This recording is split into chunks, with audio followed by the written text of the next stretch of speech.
सूचना केवल हमारे विचार हैं, वित्तीय सलाह नहीं। निर्णय लेने से पहले खुद शोध करें। किसी भी लाभ या हानि के लिए हम उत्तरदायी नहीं हैं। आज हम देख रहे हैं भारत फॉर्ज लिमिटेड के 2025-26 Q1 की standalone financial performance. Starting with the sales, पिछले क्वार्टर से सेल्स में -3% का डिक्रीज हुआ है, मगर कंपनी ने पिछले साल के मुकाबले मार्जिनल सेल्स डिक्लाइन रिपोर्ट किया, around -10%। Expenses -1% quarter on quarter decrease हो गए हैं, जो साल भर के -9% के डिक्लाइन के साथ अलाइन करता है।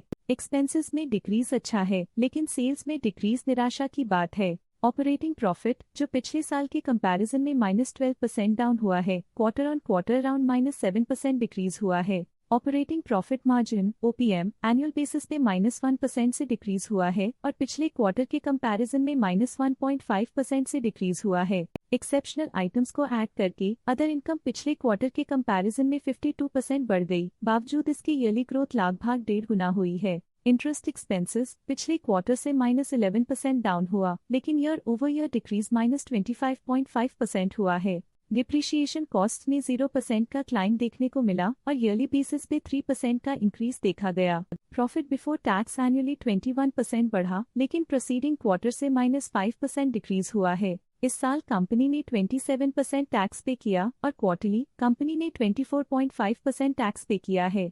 नेट प्रॉफिट ने ईयर ऑन ईयर 25.5% का इंक्रीज दिखाया, लेकिन लास्ट क्वार्टर से -2% का कंट्रैक्शन हुआ है। इस क्वार्टर के दौरान कंपनी का परफॉर्मेंस इतना अच्छा नहीं रहा।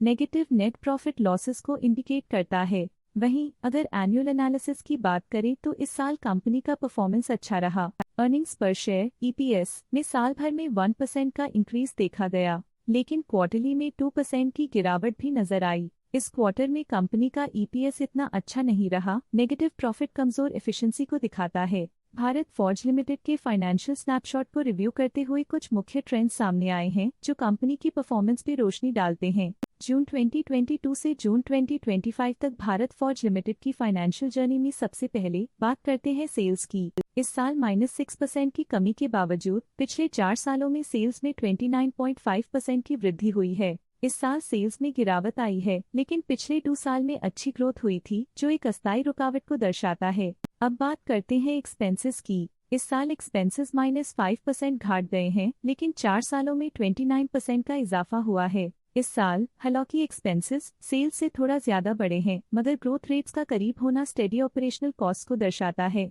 इस साल ऑपरेटिंग प्रॉफिट -10% कम हुआ, लेकिन पिछले 4 सालों में 32% का इजाफा हुआ है। इस साल ऑपरेटिंग प्रॉफिट में कमी आई है, लेकिन पिछले 2 साल की वृद्धि रेजिलियंस को दर्शाता है, जो एक अस्थायी मार्केट को संकेत करता है। नेट प्रॉफिट का सफर ऊपर की ओर चल पड़ा है। इस साल 0.5% की चढ़ाई के साथ पिछले 4 सालों में 20.5% की शानदार वृद्धि हुई है। एक अस्थायी गिरावट के बाद लगातार दूसरे साल नेट प्रॉफिट में वृद्धि हुई है, जो फाइनेंशियल लैंडस्केप में साइक्लिकल रिकवरी को दर्शाता है। EPS के लिए रास्ता कठिन रहा है। इस साल EPS -25% डिक्रीज हुआ और पिछले 4 सालों में कुल मिलाकर -10.5% की गिरावट हुई है। चलिए अब बात करते हैं शेयर होल्डिंग पैटर्न की। भारत फॉर्ज की शेयर होल्डिंग रिपोर्ट्स कुछ इस प्रकार की हैं, जो अननोन 2025 के तक चलता है। ये रिपोर्ट कंपनी के शेयर्स की डिटेल्ड जानकारी देता है, जिसमें promoters, promoter groups, foreign investors, public investors और सरकारी एंटिटीज शामिल हैं। पब्लिक द्वारा हेल्ड शेयर्स का परसेंटेज 9.51% से इंक्रीज होकर 2025 के में 10.15% तक का इंक्रीज से देखा गया।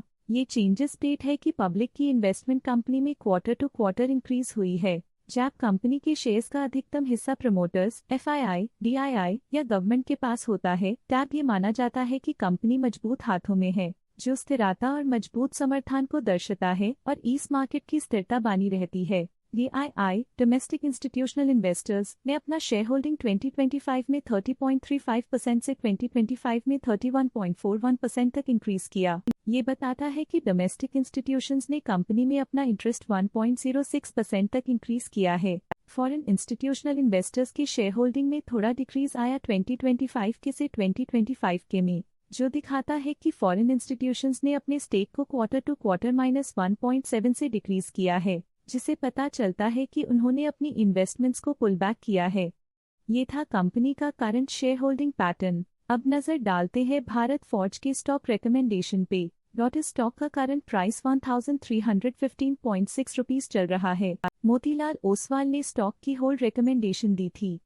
उन्होंने स्टॉक का टारगेट प्राइस 1090 का अनुमान लगाया था। रिकमेंडेशन के समय स्टॉक का प्राइस 1104.4 चल रहा था, जो करंट प्राइस से -6.4% डाउन है। प्रभुदास लिल्लाधर ने स्टॉक की होल्ड रिकमेंडेशन दी थी। उन्होंने स्टॉक का टारगेट प्राइस 1050 का अनुमान लगाया था।